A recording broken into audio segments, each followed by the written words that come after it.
So tomorrow is World Hypertension Day, and we want to shine light on what it is, how we can be cautious so that we don't lose our lives to it. In the studio with me this morning to help us get the details out, to sensitize you, our lovely audience, our third-year medical school student from the University of Ghana. I have Sarah Akogo. She is MOMIC President, and Kojo Deborah is Public Relations Officer. Sarah, what's MOMIC? So MOMIC is coined from two words, model and mimicking. Okay. The models here being the lecturers, and we are those mimicking them. So over the years, we decided that we wanted to come out with something that will help unite the lecturers and the students. And that's how MOMIC came about. But along the line, they realized that since we are health professionals in training, why don't we use that as an opportunity to give back to society? So this is how you are giving back to society. Exactly. Great. So let's talk about the reason that you're here today, which is World Hypertension Day. I'll circle back to you, but let me engage Kojo now. Kojo, why is it important that we even have this conversation today? Okay, so research conducted in 2021 has shown us that 35% of Ghanaians are actually living with hypertension. But of these 35%, only 49% of them know and are conscious about the fact that they have hypertension. This shows that there's a deficit of 51% that goes unaccounted for. And as medical students and as health professionals in the making, we have taken it upon ourselves to create more awareness and account for this deficit. Yes, please. Bless you. So what is hypertension, Sarah? So hypertension basically refers to sustained raised arterial blood pressure. Speak English. Now you're speaking MOMIC medical terms. For the layman watching us right now, what is hypertension? So to the layman, I would say hypertension is basically when you have an increase in your blood pressure, which is consistent for some time. Okay. So Kojo, what causes hypertension? Okay, so there are two major, I don't want to get into the bigger details, but there are two major causes. Well, don't leave it out if it's important. Okay, yeah. So there are basically systems which account for how much water your body takes in and the diameter of your blood vessels. So these systems, when they act such that you either have too much water, which transcends or accounts for a high blood volume, or when your blood vessels constrict, reduce in size, reduce in diameter, such that they are too narrow for the increased blood that is passing through, then you find out that your increased blood volume is now passing through a narrower route. So you'd have more pressure associated with that. Okay. Yes. So in terms of habits and our lifestyle, what do we do that contributes to high blood pressure? Yes, please. Let me throw that to Sarah. Okay. Yes, so in terms of our lifestyle, lack of exercise is one of the factors. Because like Deborah explained, if your blood vessels are narrow, it means that the pressure with which the blood will be passing through will be high. But then if you exercise regularly, it means that your heart will be doing a massive job. So even if there's a level of narrowing, it will be able to compensate to a greater extent. So physical exercise is one of the main factors, or one of the modifiable factors that accounts for hypertension. Aside that, we also have diet. As he explained that there are factors that control the diameter and then the pattern and all. Sodium is one of the major ions that is involved when you're talking about hypertension.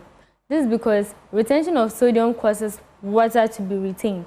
And if water gets retained, in the long run, your blood volume gets increased. So the increase in the blood volume supersedes the capacity of the vessels within which they are flowing. And this causes the hypertension we are talking about. When you talk about sodium, you're talking salt? Yes. Okay. Yes, so now bringing this intake of salt. Yes. Thank you. Oh, thank me. I'm learning from you. So let's talk about, the theme for this year's World Hypertension Day is measure your blood pressure accurately, control it, live longer. So how do you even get to know? You gave us some staggering statistics of the number of people who are living oblivious of the fact that they have the disease. So how do you know that you have high blood pressure? Okay, so usually your blood pressure should be just around 120 on 80 millimeters of mercury. Just let's stick to 120 on 80. Okay. So if it's a little below or a little above, that's just fine. But it shouldn't be approaching 90 on 60, because that means you are entering into the range of hypotension. So 120 on 80, just above, just below is very fine. But the real trouble sets in when you cross 140 on 90 millimeters of mercury. Then you know that you are entering into real hypertension, and you'll be seeing the complications in the long run. Yes, please. So the only way you can actually know is by testing your blood pressure at the hospital, in the pharmacies, and all that. And then if it crosses 140 going, you know you have a problem. Are there any indicators in terms of the way our body speaks to us sometimes that can give you a hint that you probably should go check your blood pressure, Sarah? So that is the main reason why hypertension is termed as the silent killer. Because most of the time, you don't really see any physical changes within your body that prompt you to go to the hospital. So most of the time, by the time you are approaching the hospital, or by the time you are seeing signs that tell you to go to the hospital, it would have gotten worse. Yes. And that's the main reason why we usually encourage people to check and monitor their blood pressure regularly. What does this theme mean to you? I mean, you are here sensitizing our audience. What does it mean to you when, for this year, 2025, and it's actually for tomorrow, the day, World Hypertension Day is tomorrow, the 17th of May. Measure your blood pressure accurately, control it, live longer. What does it mean to you? I'll come to you for the same question, but let's start with Sarah. Yeah, so measure your blood pressure accurately, control it, live longer.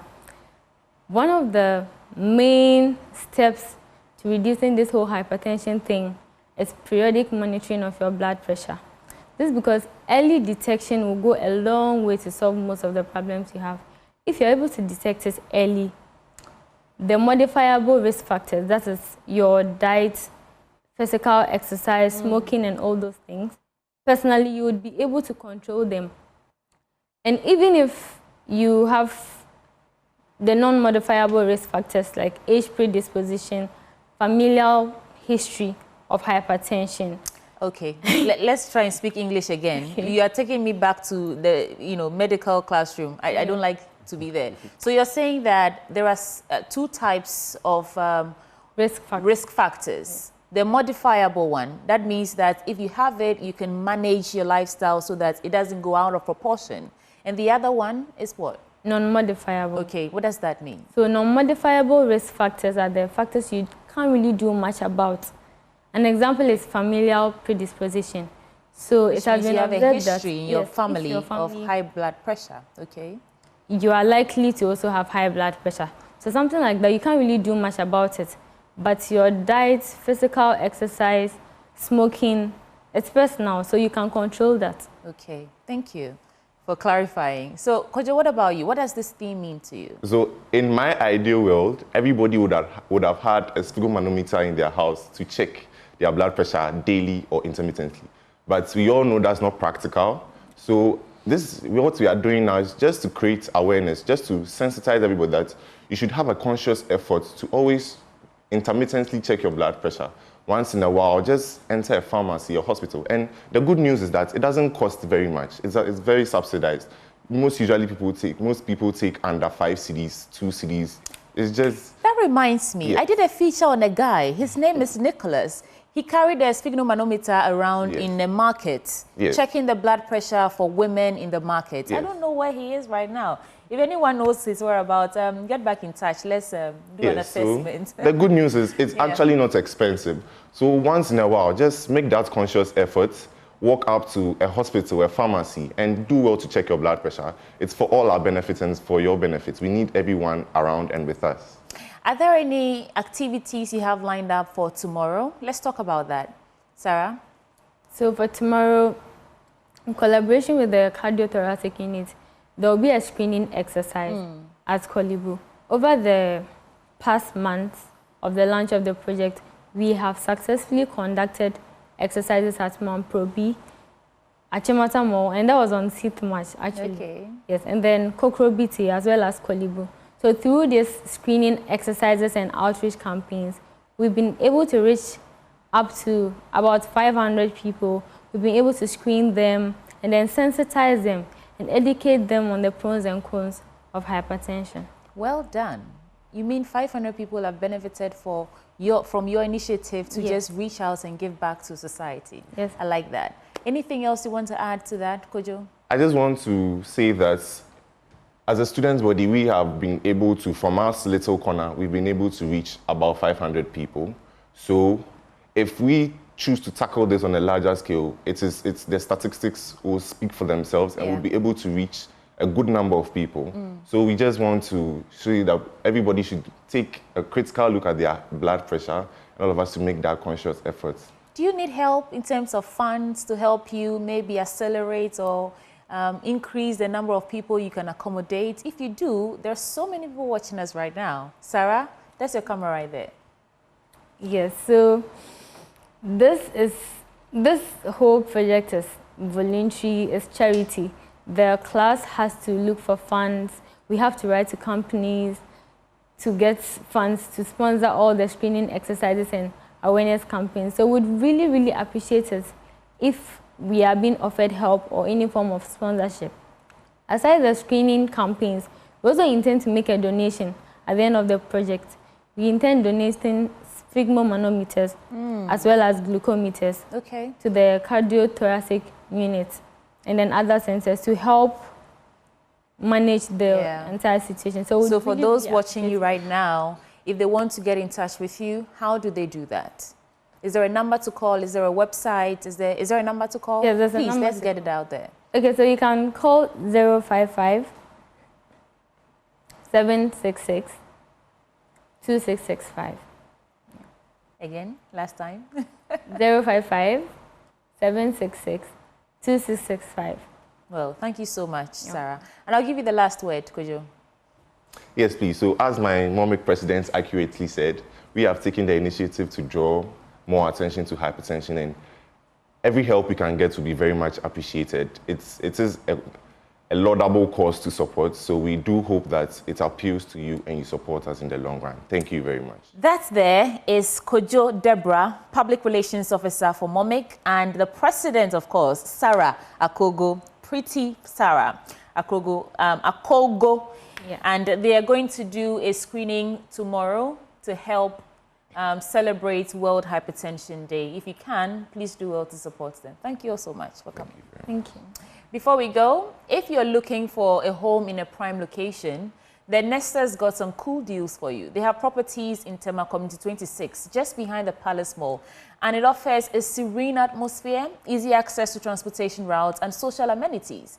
The off-plan price starts from $35,000 US. So if you're interested, this is the number to call: 053 101 4440 or 053 101 4447. You can also visit our website www.nestas.com.gh. And that's it for this belt. More to come on the AM show.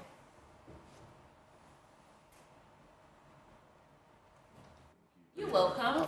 Congratulations. I wish you the very best. Thank Madam you President, so ma.